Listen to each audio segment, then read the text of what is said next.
The rich think in years, the wealthiest think in at least half centuries. One difference between rich and imperial.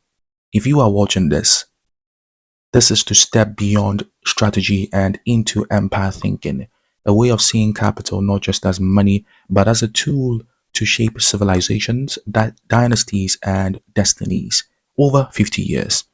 Empire thinking means planning beyond your lifetime. It is not about financial freedom, it is about foundational influence. And here are the key principles. That is, thinking generational bandwidth, not quarters or years. Build not just wealth, but infrastructure and systems that outlive you. View capital as a civilization shaping force, not just a net worth. This is what created the house of many dynasties. So let us break this down. You don't need to be born into wealth to start an empire. You just need to build deliberately with time as your ally. So, phase one, which is the foundation, years 0 to 10.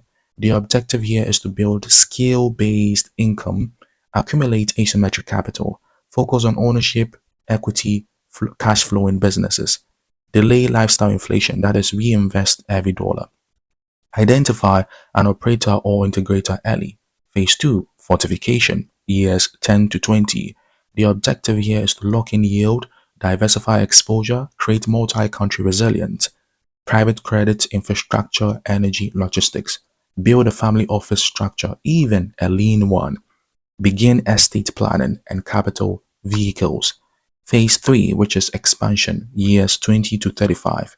The objective here is capital exports, geopolitical positioning, scale, deploy in frontier markets, emerging industries, space, AI, energy resilience, acquire distressed assets in down cycles, shape media, education, and cultural influence platforms. Phase 4, which is sovereignty, years 35 to 50.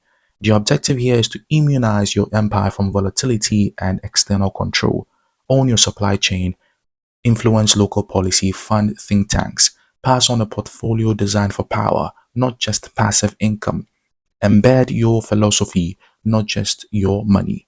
The goal, by year 50, your name outlasts the era you were born into. Your capital becomes civilizational infrastructure. Now, most investors ask, what is the ROI? Empire thinkers ask, what does this unlock for the next generation? That is, the key mental models here are velocity versus gravity. Cash flows quickly, but legacy holds weight. Wealth equals infrastructure. What systems survive if you disappear? Power is greater than profit. Sometimes you need to forego 20% IRR to gain 50 years of policy proximity. Real empires aren't built on spreadsheets. They are built on coordination, continuity, and clarity over time. Every empire faces storms, war, regulation, betrayal, inflation, irrelevant. So here is how to make sure your 50-year capital plan survives all of it. First, safeguards, jurisdictional arbitrage, diversify across countries, hard asset layering, energy, land, defense, and data, succession architecture. Don't just pick a successor, build an internal board. Narrative continuity, write the story they inherit, not just the asset list. Thinking in 50 years doesn't mean waiting 50 years. It means acting today like your decisions echo through time. And here is what to do weekly. Review not just earnings, but asset flow positioning. Study sovereign wealth fund moves. They think in half centuries. Reflect. Will this move strengthen or weaken the empire 30 years from now?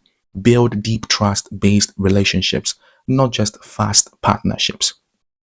When you stop thinking in net worth and start thinking in civilization design, everything changes.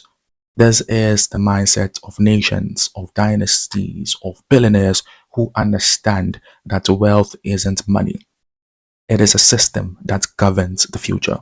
So, if you are building something, build it with the seriousness of someone who is planning for the 2070s. That is empire thinking. Your empire doesn't start 50 years from now, it starts today. As always, subscribe for more.